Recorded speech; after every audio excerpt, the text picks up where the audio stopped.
we actually are live. I like that. This is not a drill. So we are broadcasting live on, actually let me do my intro like I usually do. This is a real show. Hello, hello, hello, and welcome to Intercultural Spark, that show about the spark inside you that drives you to spark change in the world through mission-driven businesses and life projects. I am your host, Deanna Shaz. We have a really exciting day. We are in Malta, and it's exciting not because it's my birthday, and who knows, I have to throw that in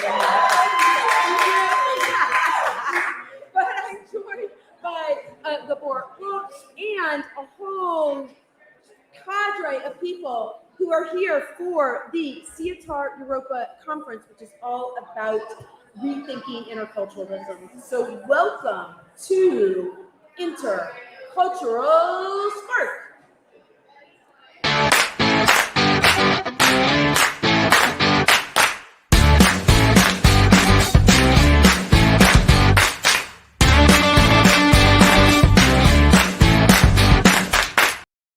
Figure that out on actually here's what we're going to do. All right, so my first guest today is the board host. Tell us about you and what you're doing here, and then what we have is the question bowl. And so each of our guests today is going to pick out a question from the question bowl and answer that question. So first of all, thank you very much for having me here, and I say hello to everybody who's listening to us. My name is Gábor Holsch. I'm Hungarian intercultural leadership consultant, normally based in Shanghai, China. I have lived in Shanghai, China, in China for about 20 years now. And now I am here at the Society of Europa conference. I've been in Europe for a couple of months now, so China is not really accessible right now, but it didn't keep me away from attending this conference. Fantastic. So I tell you what I'm going to do. I'm going to invite B, who's the Director of Communications for Sietar. B, do you want to come on over and give, let's let Gábor figure out his first question while I make sure that we are live on LinkedIn. Come on over and take my spot. So I'm giving up my hosting. That's very intercultural. I want to make sure that the other people are actually pleased in our presence. So your job is to let Gábor, I keep pronouncing it wrong, so pick a question, and then you'll read him the question and answer it. Okay. All right. So why don't I shuffle a little bit, just to leave it up to potluck, and then I will take this, and I will say, what's the cultural context for how to celebrate your birthday? Yes, I think it's your birthday. No, this is a good one actually, because before COVID, I spent about 150 days of the year traveling. So I found myself at some business trip on my own at my birthday quite often. So in that case, what I did is, I'm Hungarian, so we have all kinds of superstitions about when you are supposed to celebrate your birthday and when you are supposed to get your gifts, not too early, not too late. When I didn't have my wife with me or my family with me, then we basically agreed that we are going to reshuffle and reschedule the birthday, and then that, I think that is the closest cultural context that I can think of. Okay. Yeah. So birthdays don't have as much meaning in what culture would you say? Well, I have two cultures, because one of them is Hungary, my native culture, and the other one is China, my chosen culture. So my wife comes from Shanghai, and I have spent the last 20 years of my life there. Actually, they're quite significant in both cultures. In Hungary, perhaps a little bit more than in China, because in China, birthdays are supposed to be something like an imported international holiday. But in Hungary, Hungarians are quite superstitious. So birthdays are big things.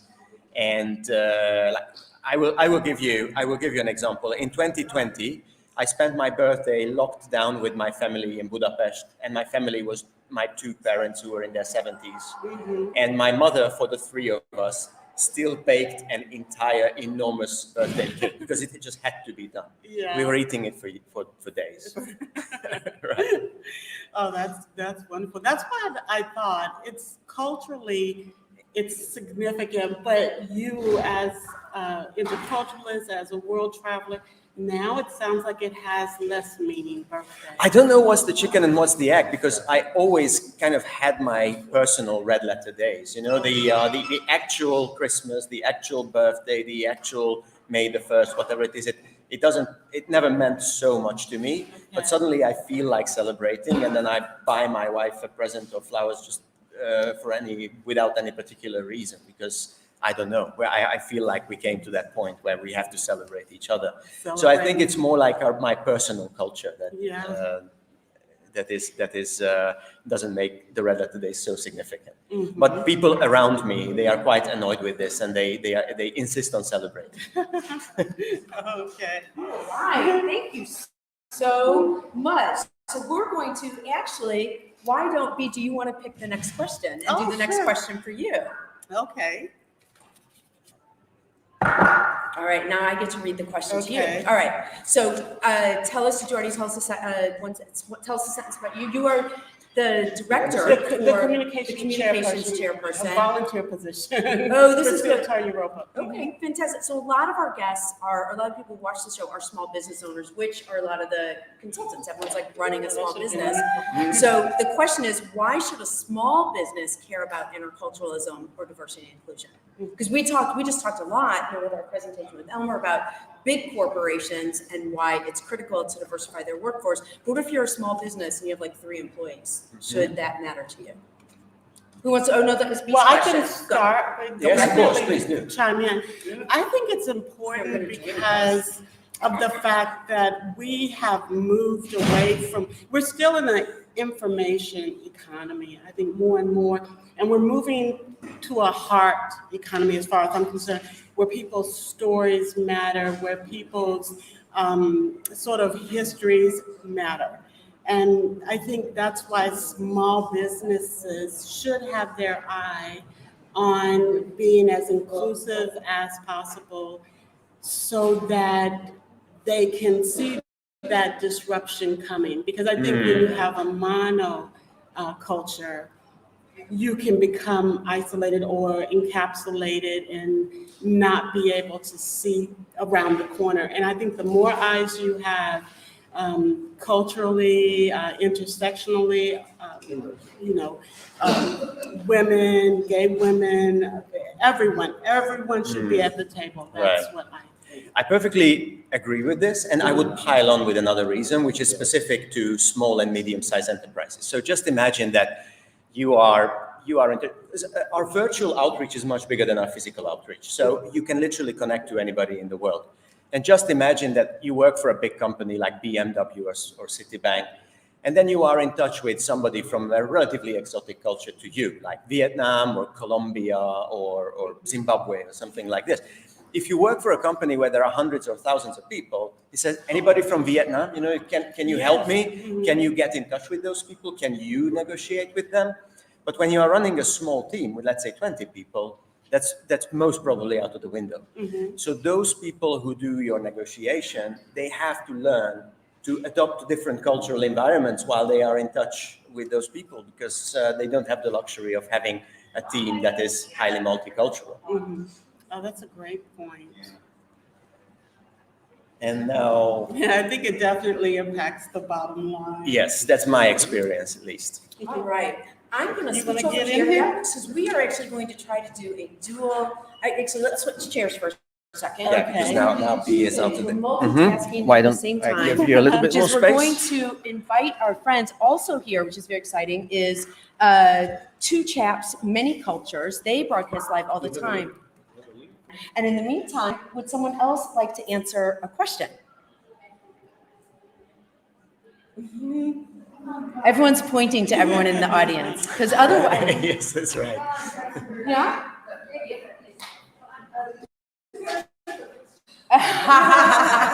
That was a depends on the question. Yeah, so, all right, this time, Gabor is going to manage that because... Shuffle, and then shall I... Because we are actually, are you going to come around? We are actually still live as we're speaking. So, yeah. Oh, wait, you're not supposed, no. Okay, you can, wait, look at me. I'm like, no, that's we not. still have questions. She just read all the questions to pick one. All right, why don't you take my seat? Yeah, right here. Perfect. Okay, thank you. I'm going to see yourself for just a second, but look right into the camera. Okay, so the question is, what cross-cultural situation makes you nervous and how do you react? Oh, by probably being asked to be on a live show when you weren't expecting it. Other than that one, what cross-cultural situation makes you nervous and how do you react or respond? I can already start. Yes, please. Does it make me nervous or curious? I Okay. prefer situations which make me curious. If I can solve it, it may happen because we are all humans, but I cannot mention a special situation. It's always depending on the situation. But that's a great point, to be curious. Yes. Because This is that's so what sad. someone had told me once about nervous, because nervous and excited are very close. You know, so you choose to be excited, you choose to be curious. It's always a choice. Everything's a choice. And is there any situation that you think of or where that comes up or no?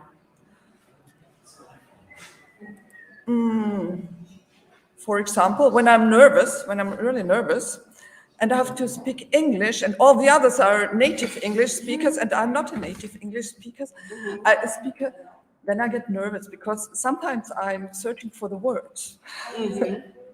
Oh, but That's a challenge. That is a hard one. And this is actually, and I'm being really disrespectful at the same time. I'm so trying to hook up my friends at the same time that we're talking. So, yeah. Were you looking? Everyone's looking at the questions. That is actually wonderful, though. It is the idea of nervous but curiosity. yeah. And I think that sometimes, like pushing through with a question is actually something that helps with that. So, thank you very much. You're Totally again, welcome. Brigitte. Birgit. Brigitte. Okay, and tell us, did you already do that? Tell us where you're. I think I'm going to go for the award of the worst show host ever. No, not at all.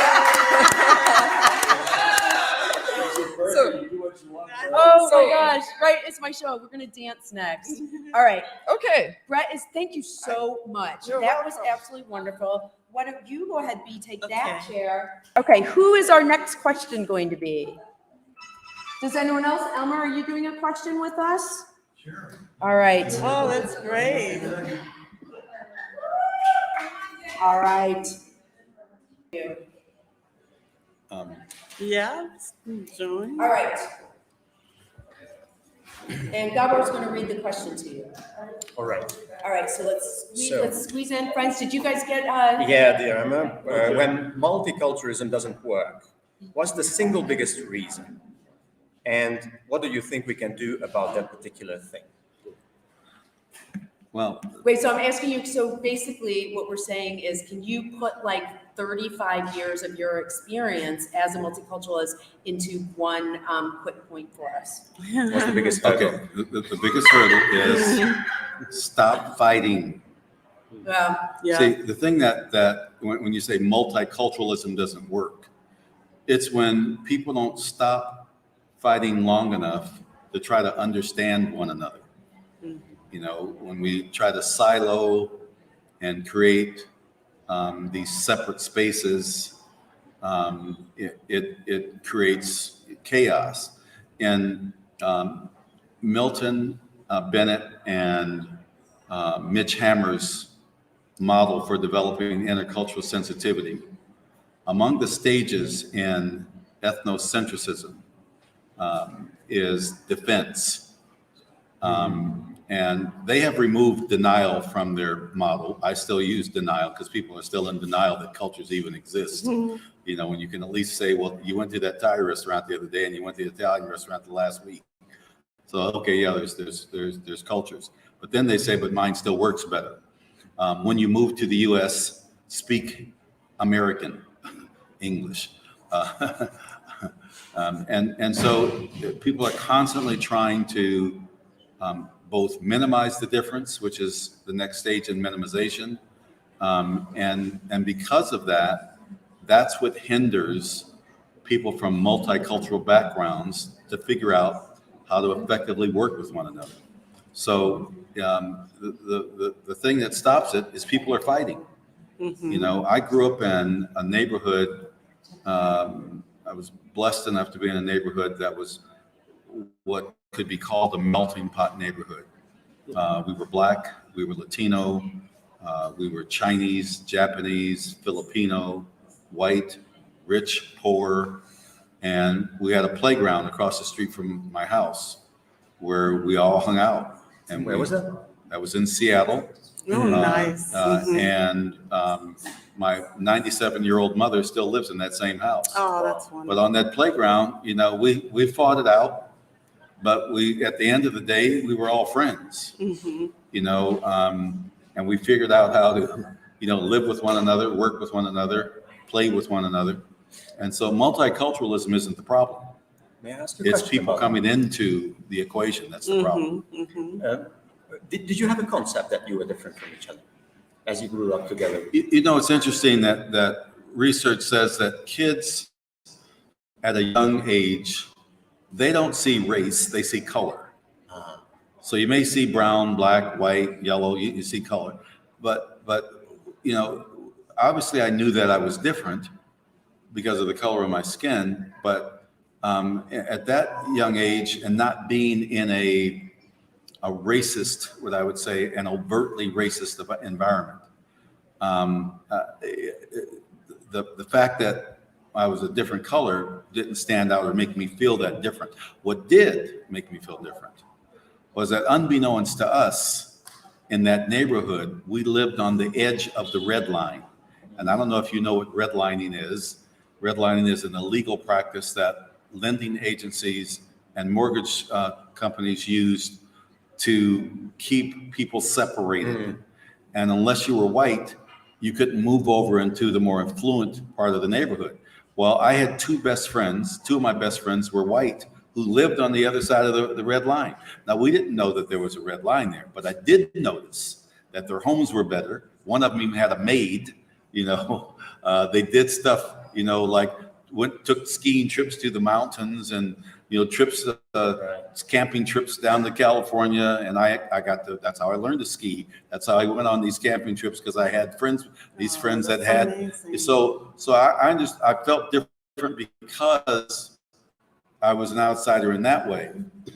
Later, of course, I would understand the bigger differences between cultures. I always But found it early on, I interesting. didn't understand. And I always just found it interesting, sidebar, in terms of being young, not being aware of race, being asked by people, it's happened to both my son and I, where someone, like a child who's 3 or 4, will be like, "Are you Black? I think you're white." Like, that was really something. Or my son was at camp one time where a kid was playing with him, and someone said, "Why are you playing with that kid?" Talking about my son. They said, "Oh, well, because he's Black like me." And so I always found that fascinating in terms of how that shows just how race is such a construct and really taught at that stage.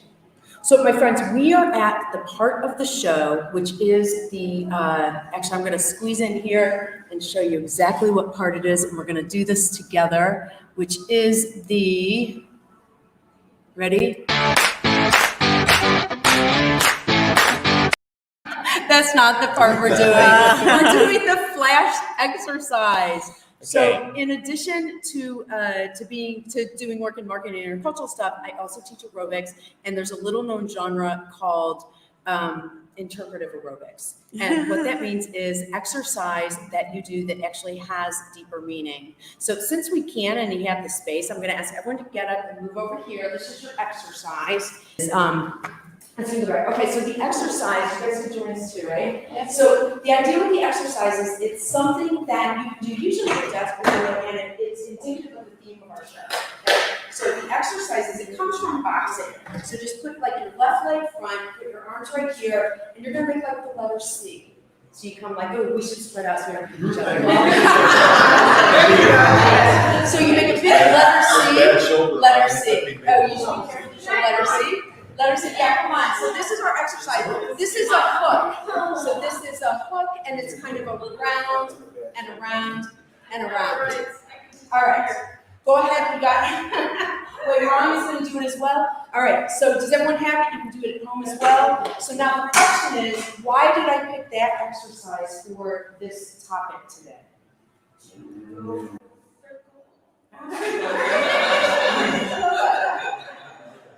Well, that's what I figured. Anything else? I did actually feel like like, you know, that coming around is like, we're trying to just, exactly, we're trying to sort of hug and protect the earth. Sometimes it doesn't work and we fight with each other, so you got your punches, but then sometimes you can just bring it together and it's kind of like a nice hug.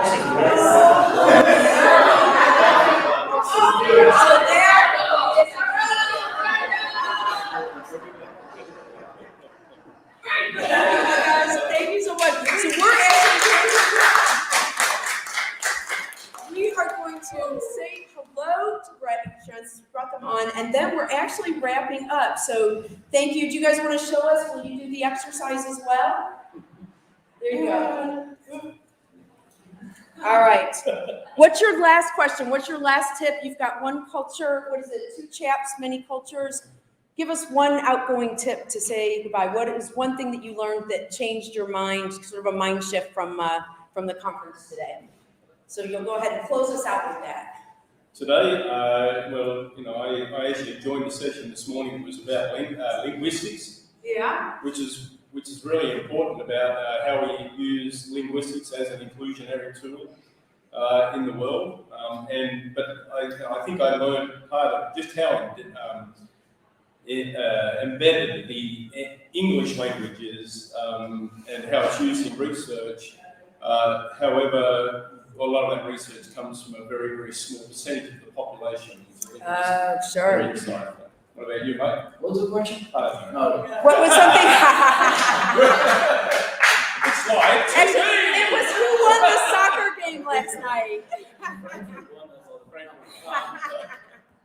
I think you make a valid point, my friend, because English is not my first language, and I had to immerse myself into it in order to feel that I have access to this playing field, and it is something that we as a community of interculturalists need to be actively working on to lower the barriers of access to that, and in order to center more voices, as was the phrase that was used before. Absolutely. Oh, that makes so much sense, because it is something that everyone should be thinking about. If everyone can gather around, I would love to thank all of our many guests today from Sietar Europa. We're here live from Malta, rethinking interculturalism, just so much good and positivity about how people of all different backgrounds, how we can get along, how we can make change in the world.